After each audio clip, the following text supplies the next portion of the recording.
Punjabi national TV ਦੇ ਖਬਰਾਂ ਦੇ ਬੁਲੇਟਿਨ 'ਚ ਤੁਹਾਡਾ ਸਵਾਗਤ। ਸਤਿ ਸ੍ਰੀ ਅਕਾਲ। ਮੈਂ ਹਾਂ ਪਰਮਿੰਦਰ ਕੌਰ ਤੁਹਾਡੇ ਨਾਲ।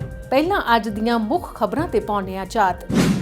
ਅਮਰੀਕਾ ਦੀ ਪ੍ਰਸਿੱਧ ਦਵਾਈ ਕੰਪਨੀ ਨੇ ਭਾਰਤ ਤੋਂ ਫੌਰੀ ਮਨਜ਼ੂਰੀ ਮੰਗੀ। ਦਿੱਲੀ ਸਰਕਾਰ ਨੇ ਗਰੀਬ ਤਬਕੇ ਦੇ ਲੋਕਾਂ ਨੂੰ ਦਿੱਤੀ ਰਾਹਤ। ਮੁੱਖ ਮੰਤਰੀ ਕੈਪਟਨ ਅਮਰਿੰਦਰ ਸਿੰਘ ਨੇ ਮੀਡੀਆ ਕਰਮੀਆਂ ਲਈ ਕੀਤਾ ਵੱਡਾ ਐਲਾਨ। ਮਮਤਾ ਜਿੱਤ ਤੋਂ ਬਾਅਦ ਗੁਰਦੁਆਰਾ ਸਾਹਿਬ ਹੋਈ ਨਤਮਸਤਕ ਤੇ ਕਰੋਨਾ ਰਾਹਤ ਉਤਪਾਦਾਂ ਤੇ ਆਈ GST ਤੋਂ ਛੋਟ।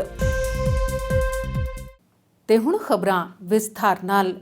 ਅਮਰੀਕਾ ਦੀ ਪ੍ਰਸਿੱਧ ਦਵਾਈ ਕੰਪਨੀ ਫਾਈਜ਼ਰ ਬਾਇਓਐਨਟੈਕ ਦੇ ਮੁਖੀ ਨੇ ਕਿਹਾ ਕਿ ਫਾਈਜ਼ਰ ਵੱਲੋਂ ਭਾਰਤ 'ਚ ਆਪਣੀ ਕਰੋਨਾ ਵੈਕਸੀਨ ਨੂੰ ਫੌਰੀ ਮਨਜ਼ੂਰੀ ਦੇਣ ਦੀ ਮੰਗ ਕੀਤੀ ਜਾ ਰਹੀ ਹੈ ਤਾਂ ਜੋ ਛੇਤੀ ਤੋਂ ਛੇਤੀ ਮਰੀਜ਼ਾਂ ਨੂੰ ਫਾਈਜ਼ਰ ਦੀ ਵੈਕਸੀਨੇਸ਼ਨ ਕਰਵਾਈ ਜਾ ਸਕੇ।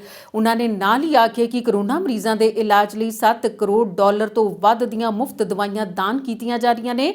ਇਸ ਸੰਬੰਧੀ ਫਾਈਜ਼ਰ ਇੰਡੀਆ ਦੇ ਕਰਮਚਾਰੀਆਂ ਨੂੰ ਕੀਤੀ ਮੇਲ ਵਿੱਚ ਅਲਬਰਟ ਨੇ ਕਿਹਾ ਕਿ ਅਸੀਂ ਭਾਰਤ ਵਿੱਚ ਕਰੋਨਾ ਦੇ ਗੰਭੀਰ ਹਾਲਾਤਾਂ ਤੋਂ ਕਾਫੀ ਚਿੰਤਿਤ ਹਾਂ ਤੇ ਇਸ ਮੁਸ਼ਕਿਲ ਦੀ ਘੜੀ 'ਚ ਅਸੀਂ ਭਾਰਤ ਦੇ ਲੋਕਾਂ ਦੇ ਨਾਲ ਖੜੇ ਹਾਂ।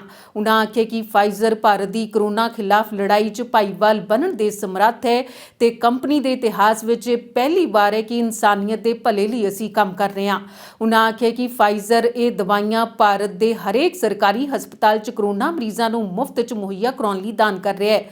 ਅਲਬਰਟ ਬੋਰਲਾ ਨੇ ਜਾਣਕਾਰੀ ਦਿੰਦਿਆਂ ਦੱਸਿਆ ਕਿ ਭਾਰਤ 'ਚ ਆਪਣੀ ਉਪਲਬਧਤਾ ਯਕੀਨੀ ਬਣਾਉਣ ਲਈ ਸਰਕਾਰ ਵੱਲੋਂ ਤੇਜ਼ ਮਨਜ਼ੂਰੀ ਹਾਸਲ ਕਰਨ ਲਈ ਫਾਈਜ਼ਰ ਵੈਕਸੀਨ ਭਾਰਤ ਸਰਕਾਰ ਨਾਲ ਗੱਲਬਾਤ ਕਰ ਰਹੀ ਹੈ। ਕੇਂਦਰ ਸਰਕਾਰ ਨੇ ਆਖਿਆ ਕਿ ਕੁਝ ਸੂਬਿਆਂ 'ਚ ਕਰੋਨਾ ਦੇ ਰੋਜ਼ਾਨਾ ਮਾਮਲੇ 'ਚ ਸਥਿਰਤਾ ਦੇ ਸ਼ੁਰੂਆਤੀ ਸੰਕੇਤ ਮਿਲ ਰਹੇ ਨੇ ਜਦੋਂ ਕਿ ਕੁਝ ਚਿੰਤਾ ਦਾ ਵਿਸ਼ਾ ਬਣੇ ਹੋਏ ਨੇ। ਸਿਹਤ ਮੰਤਰਾਲੇ ਦੇ ਸੰਯੁਕਤ ਸਕੱਤਰ ਲਵ ਅਗਰਵਾਲ ਨੇ ਕਿਹਾ ਕਿ ਪੰਜਾਬ, ਦਿੱਲੀ, ਛੱਤੀਸਗੜ੍ਹ ਅਤੇ ਮਹਾਰਾਸ਼ਟਰ ਵਿੱਚ ਕਰੋਨਾ ਦੇ ਰੋਜ਼ਾਨਾ ਮਾਮਲਿਆਂ 'ਚ ਸਥਿਰਤਾ ਦੇ ਸੰਕੇਤ ਮਿਲ ਰਹੇ ਨੇ ਜਦੋਂ ਕਿ ਬਿਹਾਰ, ਸਿੱਕਿਮ, ਤਮਿਲਨਾਡੂ, ਤ੍ਰਿਪੁਰਾ ਤੇ ਪੱਛਮੀ ਬੰਗਾਲ ਵਰਗੇ ਸੂਬਿਆਂ 'ਚ ਰੋਜ਼ਾਨਾ ਮਾਮਲਿਆਂ 'ਚ ਵਾਧੇ ਦਾ ਰੁਝਾਨ ਦਿਖਾਈ ਦੇ ਰਿਹਾ ਹੈ। ਦਿੱਲੀ ਸਿੱਖ ਗੁਰਦੁਆਰਾ ਪ੍ਰਬੰਧਕ ਕਮੇਟੀ ਦੇ ਪ੍ਰਧਾਨ ਮਨਜਿੰਦਰ ਸਿੰਘ ਸਿਰਸਾ ਦੀ ਅਗਵਾਈ 'ਚ ਦਿੱਲੀ ਕਮੇਟੀ ਦੀ ਪੂਰੀ ਟੀਮ ਮਾਨਵਤਾ ਦੀ ਸੇਵਾ ਲਈ ਹਰ ਔਖ ਦੀ ਘੜੀ 'ਚ ਅਹਿਮ ਭੂਮਿਕਾ ਨਿਭਾਉਂਦੀ ਹੈ ਤੇ ਨਿਭਾਉਣ ਲਈ ਹਮੇਸ਼ਾ ਤਿਆਰ ਵੀ ਰਹਿੰਦੀ ਹੈ। ਜਿੱਥੇ ਸਰਕਾਰਾਂ ਹੱਥ ਖੜੇ ਕਰ ਜਾਂਦੀਆਂ ਨੇ ਉੱਥੇ ਸਿੱਖ ਭਾਈਚਾਰਾ ਸਹਾਇਤਾ ਲਈ ਤਿਆਰ ਖੜਾ ਹੁੰਦਾ ਹੈ। ਮੌਕਾ ਭਾਵੇਂ ਕਿਸੇ ਵੀ ਆਫਤ ਦਾ ਹੋਵੇ, ਸਿੱਖ ਭਾਈਚਾਰਾ ਅੱਗੇ ਹੋ ਕੇ ਲੋਕਾਂ ਦੀ ਮਦਦ ਕਰਦਾ ਹੈ। ਜਿੱਥੇ ਪਿਛਲੇ ਸਮੇਂ ਦੌਰਾਨ ਦਿੱਲੀ ਸਿੱਖ ਗੁਰਦੁਆਰਾ ਪ੍ਰਬੰਧਕ ਕਮੇਟੀ ਨੇ ਦੇਸ਼ ਵਿੱਚ ਪਹਿਲਾ ਮੁਫਤ ਡਾਇਲਸਿਸ ਦਾ ਇੱਕ ਵੱਡਾ ਹਸਪਤਾਲ ਸ਼ੁਰੂ ਕੀਤਾ ਤੇ ਹੁਣ ਦੇਸ਼ ਦੇ ਹਾਲਾਤਾਂ ਨੂੰ ਦੇਖਦਿਆਂ ਕਰੋਨਾ ਮਹਾਮਾਰੀ ਦੌਰਾਨ ਆਕਸੀਜਨ ਦੀ ਘਾਟ ਨਾਲ ਜੂਝ ਰਹੇ ਲੋਕਾਂ ਦੀ ਸੇਵਾ ਲਈ ਦਿੱਲੀ ਸਿੱਖ ਗੁਰਦੁਆਰਾ ਕਮੇਟੀ ਫਿਰ ਤੋਂ ਸਹਾਇਤਾ ਲਈ ਅੱਗੇ ਆਈ ਹੈ। ਇਸ ਸੰਬੰਧੀ ਦਿੱਲੀ ਕਮੇਟੀ ਦੇ ਪ੍ਰਧਾਨ ਮਨਜਿੰਦਰ ਸਿੰਘ ਸਿਰਸਾ ਨੇ ਜਾਣਕਾਰੀ ਦਿੱਤੀ ਹੈ ਕਿ ਛੇਤੀ ਹੀ 250 ਬੈੱਡ ਵਾਲਾ ਕੋਵਿਡ ਕੇਅਰ ਸੈਂਟਰ ਭਾਈ ਲੱਖੀ ਸ਼ਾਹ ਵਣਜਾਰਾ ਹਾਲ ਗੁਰਦੁਆਰਾ ਸ਼੍ਰੀ ਰਕਾਬਗੰਜ ਸਾਹਿਬ ਵਿਖੇ ਛੇਤੀ ਹੀ ਸ਼ੁਰੂ ਹੋਣ ਜਾ ਰਿਹਾ ਹੈ। ਇੱਥੇ ਆਕਸੀਜਨ ਕੰਸੈਂਟਰੇਟਰ ਦੇ ਨਾਲ-ਨਾਲ ਜ਼ਰੂਰੀ ਮੈਡੀਕਲ ਸੇਵਾਵਾਂ ਵੀ ਮੁਹੱਈਆ ਕਰਵਾਈਆਂ ਜਾਣਗੀਆਂ। ਦਿੱਲੀ 'ਚ ਕਰੋਨਾ ਵਾਇਰਸ ਲਾਗ ਤੇ ਕਾਬੂ ਪਾਉਣ ਲਈ ਲਾਏ ਗਏ ਲਾਕਡਾਊਨ ਦੇ ਚਲਦਿਆਂ ਗਰੀਬ ਤਬਕੇ ਦੇ ਲੋਕਾਂ ਦੀਆਂ ਮੁਸ਼ਕਲਾਂ ਨੂੰ ਧਿਆਨ ਵਿੱਚ ਰੱਖਦਿਆਂ ਦਿੱਲੀ ਦੇ ਮੁੱਖ ਮੰਤਰੀ ਅਰਵਿੰਦ ਕੇਜਰੀਵਾਲ ਨੇ ਅਹਿਮ ਫੈਸਲੇ ਲਏ ਨੇ ਜਿਸ ਤਹਿਤ ਅਗਲੇ 2 ਮਹੀਨਿਆਂ ਲਈ ਕੌਮੀ ਰਾਜਧਾਨੀ ਦਿੱਲੀ 'ਚ 72 ਲੱਖ ਰਾਸ਼ਨ ਕਾਰਡ ਧਾਰਕਾਂ ਨੂੰ ਮੁਫਤ ਰਾਸ਼ਨ ਮੁਹੱਈਆ ਕਰਵਾਇਆ ਜਾਵੇਗਾ ਅਤੇ ਆਟੋ ਰਿਕਸ਼ਾ ਤੇ ਟੈਕਸੀ ਚਾਲਕਾਂ ਨੂੰ 5000 ਰੁਪਏ ਹਰ ਮਹੀਨੇ ਦਿੱਤੇ ਜਾਣਗੇ। ਡਿਜੀਟਲ ਪ੍ਰੈਸ ਕਾਨਫਰੰਸ 'ਚ ਮੁੱਖ ਮੰਤਰੀ ਨੇ ਇਸ ਬਾਰੇ ਦੱਸਿਆ ਕਿ ਦਿੱਲੀ ਸਰਕਾਰ ਇਹਨਾਂ ਸਾਰਿਆਂ ਦੀ ਮਦਦ ਕਰੇਗੀ। ਜ਼ਿਕਰਯੋਗ ਹੈ ਕਿ ਮਜ਼ਦੂਰਾਂ ਦੀਆਂ ਵੱਖ-ਵੱਖ ਸ਼੍ਰੇਣੀਆਂ ਦੇ ਪ੍ਰਵਾਸੀ ਮਜ਼ਦੂਰਾਂ ਨੂੰ ਰਾਹਤ ਪਹੁੰਚਾਉਣ ਲਈ ਦਿੱਲੀ ਹਾਈਕੋਰਟ ਨੇ ਬੀਤੇ ਦਿਨੀ ਦਿੱਲੀ ਸਰਕਾਰ ਦੇ ਮੁੱਖ ਸਕੱਤਰ ਨੂੰ ਯੋਜਨਾ ਬਣਾਉਣ ਦੇ ਨਿਰਦੇਸ਼ ਦਿੱਤੇ ਸਨ। ਜਸਟਿਸ ਆਸ਼ਾ ਮਨਮੋਹਨ ਤੇ ਜਸਟਿਸ ਆਸ਼ਾ ਮੈਨਨ ਦੀ ਬੈਂਚ ਨੇ ਕਿਹਾ ਸੀ ਕਿ ਜਿਸ ਤਰ੍ਹਾਂ ਦੀ ਮਹਾਮਾਰੀ ਚੱਲ ਰਹੀ ਹੈ ਅਜੇ 'ਚ ਗਰੀਬ ਤਬਕੇ ਦੇ ਲੋਕਾਂ ਨੂੰ ਰਾਹਤ ਦੇਣ ਲਈ ਪ੍ਰਸ਼ਾਸਨ ਵੱਲੋਂ ਸੁਚਾਰੂ ਢੰਗ ਨਾਲ ਕੰਮ ਕੀਤਾ ਜਾਵੇ।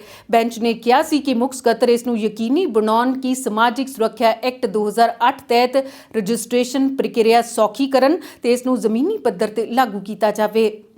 ਦਿੱਲੀ 'ਚ ਕਰੋਨਾ ਦਾ ਕਹਿਰ ਲਗਾਤਾਰ ਜਾਰੀ ਰਹਿਣ ਦੇ ਚਲਦਿਆਂ ਦਿੱਲੀ ਸਰਕਾਰ ਨੇ ਫੌਜ ਦੀ ਮਦਦ ਮੰਗੀ ਹੈ। ਦਿੱਲੀ ਦੇ ਉਪ ਮੁੱਖ ਮੰਤਰੀ ਮਨੀਸ਼ ਸਿਸੋਦੀਆ ਨੇ ਰੱਖਿਆ ਮੰਤਰੀ ਰਾਜਨਾਥ ਸਿੰਘ ਨੂੰ ਚਿੱਠੀ ਲਿਖ ਕੇ ਭਾਰਤੀ ਫੌਜ ਪਾਸੋਂ ਮਦਦ ਦੀ ਮੰਗ ਕੀਤੀ ਹੈ। ਦਿੱਲੀ 'ਚ ਰੋਜ਼ਾਨਾ ਹੀ 20,000 ਤੋਂ ਵੱਧ ਨਵੇਂ ਮਾਮਲੇ ਸਾਹਮਣੇ ਆ ਰਹੇ ਨੇ ਤੇ 300 ਤੋਂ ਜ਼ਿਆਦਾ ਮੌਤਾਂ ਦਰਜ ਕੀਤੀਆਂ ਜਾ ਰਹੀਆਂ ਨੇ ਤੇ ਆਕਸੀਜਨ ਦੀ ਘਾਟ ਇੱਕ ਵੱਡਾ ਮੁੱਦਾ ਬਣੀ ਹੋਈ ਹੈ। ਸਿਸੋਦੀਆ ਨੇ ਰਾਜਨਾਥ ਸਿੰਘ ਨੂੰ ਭੇਜੀ ਚਿੱਠੀ 'ਚ ਲਿਖਿਆ ਕਿ ਦਿੱਲੀ 'ਚ ਜਿੰਨਾ ਹੋ ਸਕੇ ਆਕਸੀਜਨ ਦੇ ਸਿਲੰਡਰ ਮੁਹੱਈਆ ਕਰਵਾਏ ਜਾਣ। DRDO ਵੱਲੋਂ ਤਿਆਰ ਕੀਤੇ ਗਏ ਹਸਪਤਾਲ ਦੀ ਤਰਜ਼ ਤੇ ਹੀ ਹਸਪਤਾਲ ਵੀ ਤਿਆਰ ਕੀਤੇ ਜਾਣ। ਸਿਸੋਦੀਆ ਨੇ ਕੇਂਦਰੀ ਮੰਤਰੀ ਨੂੰ ਅਪੀਲ ਕਰਦੇ ਹੋਏ ਕਿਹਾ ਹੈ ਕਿ ਜੇਕਰ ਭਾਰਤੀ ਫੌਜ ਕੋਲ ਆਕਸੀਜਨ ਸਪਲਾਈ ਕਰਨ ਨੂੰ ਲੈ ਕੇ ਟੈਂਕਰ ਮੌਜੂਦ ਨੇ ਤਾਂ ਉਸ ਨੂੰ ਵੀ ਦਿੱਲੀ ਦੇ ਲਈ ਮੁਹੱਈਆ ਕਰਵਾਇਆ ਜਾਵੇ। आज दिल्ली सरकार के 76 स्कूलों में ये वैक्सीनेशन का प्रोग्राम शुरू हुआ है और यहाँ पर जिस तरह से आप देख रहे हैं कि इसी स्कूल में पैरेलल 5 सेंटर्स बनाए गए हैं।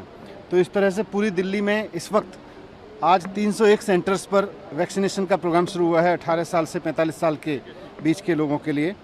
और क्योंकि आज पहला दिन है हम इसको और आगे बढ़ाएंगे। हमारा टारगेट है कि हर स्कूल में इस तरह से कम 10 सेंटर्स हों और अभी इसको धीरे धीरे करके हम 300 स्कूलों तक लेके जाएंगे। जैसे जैसे हमें और वैक्सीन मिलती चली जाएगी हम इसको बढ़ाते चले जाएंगे। अभी हमारे पास में 4.5 लाख वैक्सीन की डोज आई हैं और आज भर में हमने 45,150 लोगों को अपॉइंटमेंट दिया है आज की वैक्सीनेशन के लिए।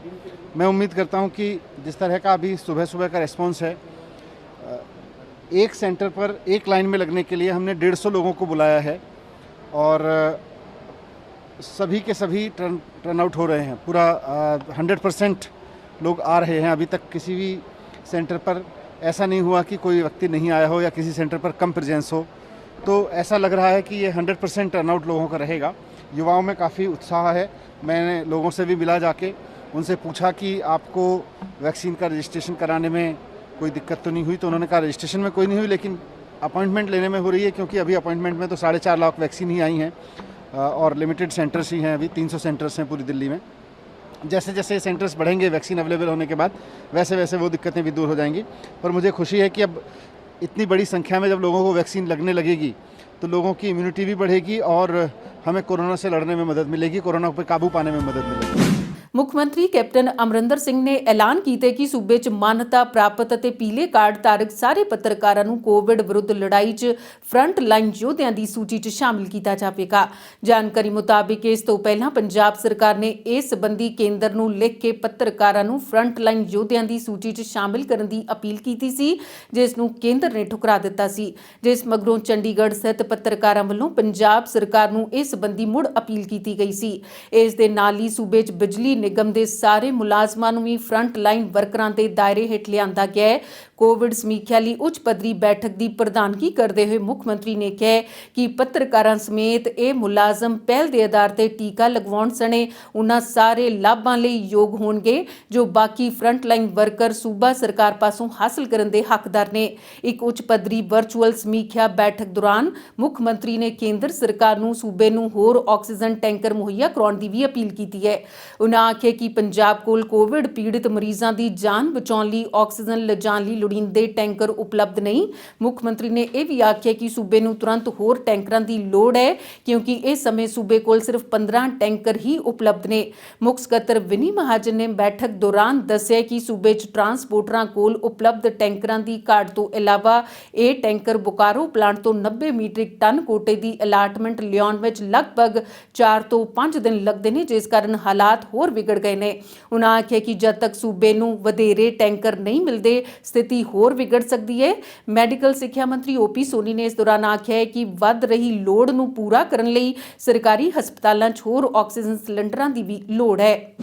ਪੰਜਾਬ ਨੂੰ ਮਈ ਮਹੀਨੇ ਲਈ ਸੀਰਮ ਇੰਸਟੀਚਿਊਟ ਆਫ ਇੰਡੀਆ ਵੱਲੋਂ 18 ਸਾਲ ਤੋਂ ਵੱਧ ਉਮਰ ਦੇ ਵਿਅਕਤੀਆਂ ਲਈ ਸਿਰਫ 3.5 ਲੱਖ ਵੈਕਸੀਨਾਂ ਮਿਲਣ ਦੇ ਮੱਦੇਨਜ਼ਰ ਮੁੱਖ ਮੰਤਰੀ ਕੈਪਟਨ ਅਮਰਿੰਦਰ ਸਿੰਘ ਨੇ ਹੁਕਮ ਦਿੱਤੇ ਨੇ ਕਿ 70% ਖੁਰਾਕਾਂ ਸਹਿ ਬਿਮਾਰੀਆਂ ਨਾਲ ਪੀੜਿਤ ਵਿਅਕਤੀਆਂ ਲਈ ਰਾਖਵੀਆਂ ਰੱਖੀਆਂ ਜਾਣ ਤੇ ਬਾਕੀ 30% ਇਸੇ ਉਮਰ ਵਰਗ ਦੇ ਜ਼ੋਖਮ ਸ਼੍ਰੇਣੀ ਵਿੱਚ ਆਉਂਦੇ ਕਾਮਿਆਂ ਅਤੇ ਮੁਲਾਜ਼ਮਾਂ ਲਈ ਵਰਤੀਆਂ ਜਾਣ। ਇੱਕ ਉੱਚ ਪੱਧਰੀ ਵਰਚੁਅਲ ਬੈਠਕ ਵਿੱਚ ਪ੍ਰਧਾਨਗੀ ਕਰਦਿਆਂ ਮੁੱਖ ਮੰਤਰੀ ਨੇ ਐਲਾਨ ਕੀਤਾ ਹੈ ਕਿ ਇਹਨਾਂ ਉਮਰ ਵਰਗਾਂ 'ਚ ਜ਼ਿਲ੍ਹੇਵਾਰ ਵੰਡ ਨੂੰ ਤਰਜੀਹ ਦਿੱਤੀ ਗਈ ਹੈ। ਸਪਲਾਈ ਸੰਬੰਧੀ ਮੁਸ਼ਕਲਾਂ ਨੂੰ ਵੇਖਦੇ ਹੋਏ ਫੈਸਲਾ ਕੀਤਾ ਗਿਆ ਕਿ ਇਸ ਪੜਾਅ ਦੌਰਾਨ 18 ਤੋਂ 44 ਸਾਲ ਉਮਰ ਵਰਗ ਲਈ ਟੀਕਾਕਰਨ ਵੱਡੇ ਸ਼ਹਿਰੀ ਕੇਂਦਰਾਂ ਤੱਕ ਹੀ ਸੀਮਿਤ ਰੱਖਿਆ ਜਾਵੇ। ਮੁੱਖ ਮੰਤਰੀ ਨੇ ਇਸ ਸੰਬੰਧੀ ਵੀ ਖਦਸ਼ਾ ਜ਼ਾਹਿਰ ਕੀਤਾ ਕਿ 45 ਸਾਲ ਤੋਂ ਵੱਧ ਉਮਰ ਵਰਗ ਲਈ ਵੀ ਸੂਬੇ ਕੋਲ ਵੈਕਸੀਨ ਦੀ ਘਾਟ ਹੈ, ਜਿਸ ਦੇ ਨਤੀਜੇ ਵਜੋਂ ਮੌਜੂਦਾ ਸਮੇਂ ਥੋੜੀ ਗਿਣਤੀ 'ਚ ਟੀਕਾਕਰਨ ਕੇਂਦਰ ਚਾਲੂ ਨੇ। ਸੂਬੇ ਨੂੰ ਭਲਕੇ 45 ਸਾਲ ਤੋਂ ਵੱਧ ਉਮਰ ਵਰਗ ਦੀ ਸ਼੍ਰੇਣੀ ਦੇ ਟੀਕਾਕਰਨ ਲਈ 2 ਲੱਖ ਤੋਂ ਵੱਧ ਖੁਰਾਕਾਂ ਮਿਲਣ ਦੀ ਆਸ ਹੈ। ਅਜੇ ਤੱਕ ਹਾਸਲ ਹੋਈਆਂ ਕੋਵਿਸ਼ੀਲਡ ਦੀਆਂ 33,46,500 ਖੁਰਾਕਾਂ ਵਿੱਚੋਂ ਕੁੱਲ 32,91,450 ਨੂੰ ਵਰਤਿਆ ਜਾ ਚੁੱਕਾ ਹੈ। ਮਈ ਮਹਾਮਾਰੀ ਦੇ ਵੱਧਦੇ ਪ੍ਰਭਾਵ ਦੇ ਨਤੀਜੇ ਵਜੋਂ ਸਕੂਲ ਬੰਦ ਹੋਣ ਕਾਰਨ ਵਿਦਿਆਰਥੀਆਂ ਦੀ ਪੜ੍ਹਾਈ ਦੇ ਹੋ ਰਹੇ ਨੁਕਸਾਨ ਨੂੰ ਰੋਕਣ ਵਾਸਤੇ ਪੰਜਾਬ ਦੇ ਸਿੱਖਿਆ ਮੰਤਰੀ ਵਿਜੇ ਇੰਦਰ ਸਿੰਗਲਾ ਨੇ ਡੀਡੀ ਪੰਜਾਬੀ ਰਾਹੀਂ ਆਨਲਾਈਨ ਜਮਾਤਾਂ ਲਗਾਉਣ ਨੂੰ ਪ੍ਰਵਾਨਗੀ ਦੇ ਦਿੱਤੀ ਹੈ।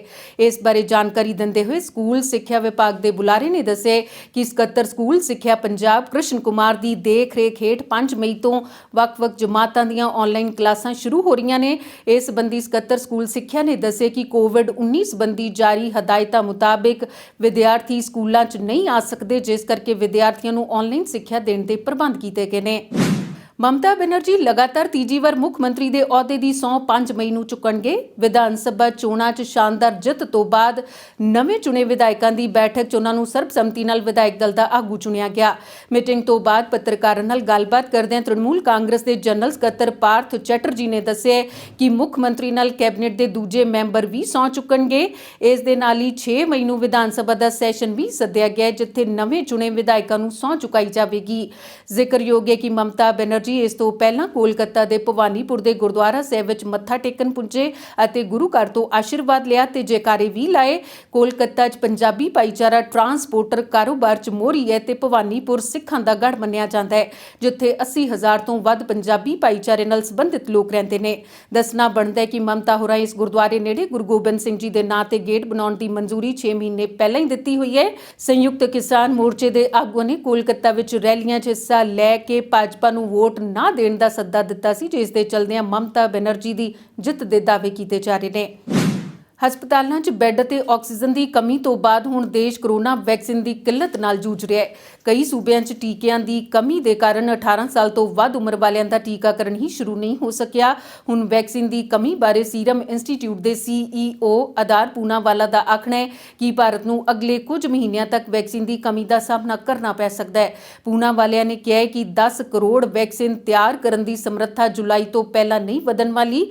ਦੱਸਣਾ ਬਣਦਾ ਹੈ ਕਿ ਮੌਜੂਦਾ ਸਮੇਂ 6 ਤੋਂ 7 ਕਰੋੜ ਵੈਕਸੀਨ ਦਾ ਉਤਪਾਦਨ ਹੋ ਰਿਹਾ ਹੈ। ਇੱਕ ਚੈਨਲ ਨੂੰ ਦਿੱਤੇ ਇੰਟਰਵਿਊ 'ਚ ਪੂਨਾਵਾਲਾ ਨੇ ਆਖਿਆ ਕਿ ਸੀਰਮ ਨੇ ਆਰਡਰ ਦੀ ਕਮੀ ਕਾਰਨ ਪਹਿਲਾਂ ਸਮਰੱਥਾ ਦਾ ਵਿਸਥਾਰ ਨਹੀਂ ਸੀ ਕੀਤਾ, ਲਿਹਾਜ਼ਾ ਵੈਕਸੀਨ ਦੀ ਕਮੀ ਦਾ ਸੰਕਟ ਜੁਲਾਈ ਤੱਕ ਜਾਰੀ ਰਹਿ ਸਕਦਾ ਹੈ।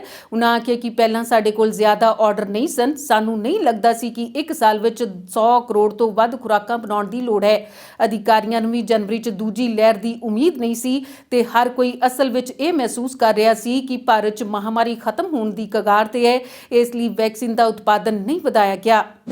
ਵਿਦੇਸ਼ ਤੋਂ ਦਾਨ ਵਜੋਂ ਆਉਣ ਤੇ ਭਾਰਤ ਵਿੱਚ ਮੁਫਤ ਵੰਡੇ ਜਾਣ ਵਾਲੇ ਕਰੋਨਾ ਰਾਹਤ ਨਾਲ ਜੁੜੇ ਸਮਾਨ ਤੇ ਸਰਕਾਰ ਨੇ IGST ਤੋਂ ਛੋਟ ਦਾ ਐਲਾਨ ਕੀਤਾ ਹੈ। ਇਹ ਛੋਟ ਇਸ ਸਾਲ ਜੂਨ ਮਹੀਨੇ ਦੇ ਅਖੀਰ ਤੱਕ ਲਾਗੂ ਰਹੇਗੀ। IGST ਤੋਂ ਛੋਟ ਕਰੋਨਾ ਰਾਹਤ ਸੰਬੰਧਿਤ ਉਹਨਾਂ ਚੀਜ਼ਾਂ ਤੇ ਵੀ ਲਾਗੂ ਹੋਵੇਗੀ ਜੋ ਹਾਲੇ ਪੋਰਟ ਤੇ ਨੇ ਤੇ ਜਿਨ੍ਹਾਂ ਦਾ ਕਸਟਮ ਕਲੀਅਰੈਂਸ ਨਹੀਂ ਹੋਇਆ।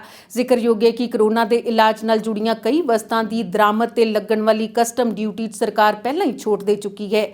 ਵਿੱਤ ਮੰਤਰਾਲੇ ਮੁਤਾਬਿਕ ਸੂਬਾ ਸਰਕਾਰ ਇਸ ਛੋਟ ਲਈ ਸੂਬੇ 'ਚ ਇੱਕ ਨੋਡਲ ਅਥਾਰਟੀ ਨਿਯੁਕਤ ਕਰੇਗੀ। ਇਸ ਤਰ੍ਹਾਂ ਦੀ ਕੋਵਿਡ ਰਾਹਤ ਸਮੱਗਰੀ ਦੇ ਮੁਫਤ ਵੰਡ ਲਈ ਨਿਯੁਕਤ ਨੋਡਲ ਅਥਾਰਟੀ ਕਿਸੇ ਵੀ ਗਿਣਤੀ, ਰਾਹਤ ਏਜੰਸੀ ਜਾਂ ਵਿਧਾਨਕ ਅਦਾਰੇ ਨੂੰ ਅਧਿਕਾਰਿਤ ਕਰੇਗੀ।